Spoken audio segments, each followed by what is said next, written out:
Hello friends, artists and style divas. I'm Anandita and this is my world of passion and Shibori. My creative journey began 7 years back in 2013. As a textile designer based out of Kolkata, I decided to go solo and begin my own creative endeavor to give all my thoughts a concrete form.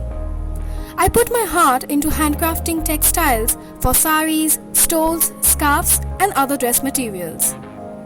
For me, it has been a celebration of colors all the way.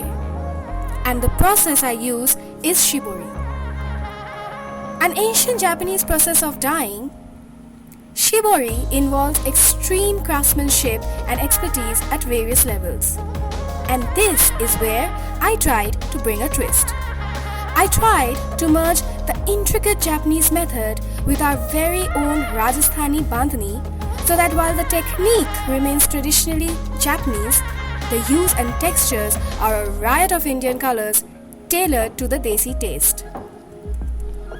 For me, the most rewarding part of my creation is the fact that the entire process is completely hand-driven. Fascinating as it sounds, there are no machines involved at any step. This ensures that the piece you wear is 100% unique and impossible to replicate. Yes, even for me. But all this would have never been possible without an extremely talented workforce of local women that I have been blessed to have. I have trained them from scratch and feel privileged to have had the opportunity to help them become financially independent. In the past 7 years, our client base has expanded beyond the barriers of the city to various parts of North and South India. Our work has been featured and enlisted in an e-com site for world art owned by the National Geographic. My engagement with Shruti Shoili. Over the years, Shruti Shoili has played a major role in bringing traditional art and craft into the limelight, creating a rewarding platform for artisans from different parts of India. I visited their exhibition for the first time sometime during the last week of August 2015. They had published an ad in the newspaper and I was curious to find out more about the organization. I realized that this would be the perfect platform for me to showcase my brand to everyone. My first collaboration with them was for their pre-puja exhibition in August 2016. The entire experience was so enriching. It felt like a melting pot of ideas and experiences between extremely cultured and art-loving visitors and talented artisans from various states of India. It was a wonderful experience. My brand got noticed and was highly appreciated by both visitors and co-participants.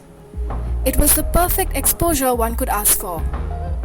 I was overwhelmed at the sales response that Aunt Shibori got and the contacts I eventually won. It really did a world of good to my brand. So needless to say, this is one association I truly prize and would want to have for as long as my brand exists. Problems that my organization and my artisans are facing due to COVID-19. This summer was something I was really looking forward to. For the last 6 months, we have been working day and night on a collection created majorly with cotton. This was a first-of-a-kind endeavor for us since till date we have concentrated mainly on tassar and silk. The summer exhibition meant a lot for us and both me and my team were looking forward to putting up a great show. But COVID-19 changed everything. Disappointment, setback, disruption, chaos. Everything that the virus brought was enough to turn our world upside down overnight. In these critical times, we have been trying our level best to support our artisans and associates as much as possible. However, zero connectivity, lack of coordination, and the delay in procuring raw materials has put our work on hold. Our preparation to fight this crisis and the way forward. Come whatever may, we can't let the virus get the better of us. Our work can't be on a standstill. So, we are focusing on A. Increasing efficiency in mode of operations. B. reducing investments both in time and finance without compromising on quality and innovation. C. Avoiding large investments. And D. Operating on short-term goals. Proper execution of these new practices will aid us in multiple ways, helping us to save on our expenditures. This saved amount can then be converted into lucrative discount offers, helping us win loyal customers in these extremely precarious economic conditions. In a time where customers are skeptical in spending even a penny without a reason, I want to give them complete value for money through quality products and the added advantage of competitive pricing. Hopeful or skeptical about the market? Of course, I'm hopeful that the market will bounce back once life gets back on track. It's just a matter of time. Come winter, I think things will be much better and good times are on the cards. No doubt, this crisis has come with a lot of hardships and disappointments. But for me, it has also been a very important learning, an experience that will certainly help me rise to greater heights. My thoughts on how the craft sector will combat this crisis. With work from home becoming the need of the hour, everything is becoming digital. So, I feel business too will flourish majorly through online platforms in the coming months. This calls for rapid thinking and serious planning. The idea is to take full advantage of the change that we are currently going through. In my opinion, if multiple artisans can be brought under one umbrella in the digital domain, it would benefit one and all. It will be like an online exhibition of a large collection of textiles, garments and other handicrafts that a prospective customer will be able to visit with the click of a button. The sales of one particular manufacturer might help to boost the sales of another.